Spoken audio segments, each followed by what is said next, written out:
2026 ఆంగ్ల సంవత్సరము అలాగే పరాభవ నామ సంవత్సరానికి సంబంధించి మకర రాశి అంటే క్యాప్రికాన్ ఇంగ్లీష్ లో.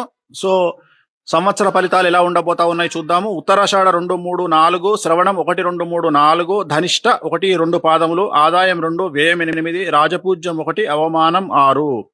ఈ సంవత్సరము ఏ పని చేసినా బ్యాలెన్స్డ్ గా చేయడం అనేటువంటిది ముఖ్యమైనటువంటి విషయము.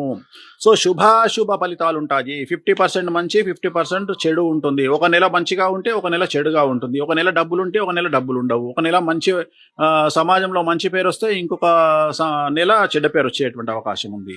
సో ఈ సంవత్సరం కనుక తీసుకుంటే మకర రాశికి మిమ్మల్ని నమ్మిన వాళ్ళు మోసం చేసే అవకాశం కనిపిస్తా ఉంది. మీరు దేవుడు అని చెప్పి నెత్తిలో పెట్టుకున్న వాళ్ళు మిమ్మల్ని మోసం చేసే అవకాశం ఉంది. కాబట్టి వాళ్ళతోటి జాగ్రత్తగా ఉండండి. భార్యాభర్తల మధ్యన ఈ సంవత్సరం గొడవలు వచ్చే అవకాశం ఉంది. ప్రేమికులైతే విడిపోయే అవకాశం ఉంది. కాబట్టి జాగ్రత్తగా ఉండండి, కాంప్రమైజ్ అవ్వండి, కోపాన్ని తగ్గించుకోండి. సో మరీ ముఖ్యంగా తీసుకుంటే ఈ సంవత్సరం కనుక తీసుకుంటే అవమానం అనేటువంటిది ఎక్కువగా కనిపిస్తోంది. కాబట్టి నమ్మిన వారి వల్ల మోసపోయే అవకాశం ఉంది. కాబట్టి జాగ్రత్తగా ఉండండి.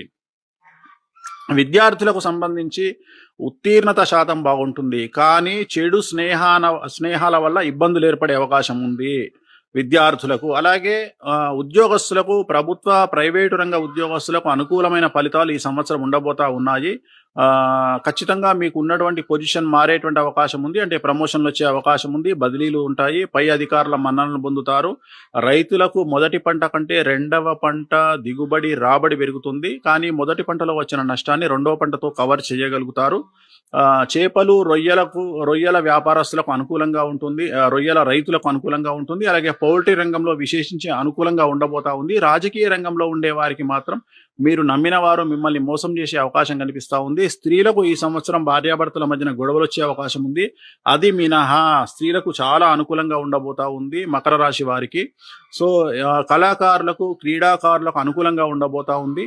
సో ఆల్మోస్ట్ ఆల్ 90% అనుకూలంగా ఉన్నప్పటికీ ఓన్లీ మీకున్నటువంటి ప్రాబ్లం ఏమిటంటే రాహు కేతువుల సమస్యల వల్ల చిన్న చిన్న సమస్యలు, అంటే ముఖ్యంగా పార్ట్నర్షిప్ మధ్య, భాగస్వామ్య వ్యాపారుల మధ్యన గొడవలు, భార్యాభర్తల మధ్యన గొడవలు, ప్రేమికుల మధ్యన గొడవలు, ఇలాంటి సమస్యలు గోచరిస్తూ ఉన్నాయి. సో దీనికి సంబంధించి మీరు ఈ సంవత్సరం చేసుకోవాల్సిన రెమెడీ ఏమిటి అంటే శ్రీకాళహస్తిలో గురు దక్షిణామూర్తి వద్ద మీరు గురువుకు సంబంధించి గురువుకు సంబంధించినటువంటి పూజా కార్యక్రమాలు నిర్వహించుకోవడము. అంటే అష్టోత్తరం అనేటువంటిది ఉంటుంది, అది ఎల్లో రంగు పూలతోటి చేసుకునేటువంటి అవకాశం ఉంటుంది, అది చేయించండి. లేదా శివాలయంలో సోమవారం నాడు రుద్రాభిషేకాన్ని జరిపించుకోండి వీలుంటే.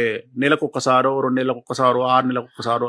సో ఇది చేయించుకోండి. ఖచ్చితంగా సమస్యల నుండి మకర రాశి వారు బయటపడి సత్ఫలితాలను పొందుతారు. ఓం నమో వెంకటేశాయ.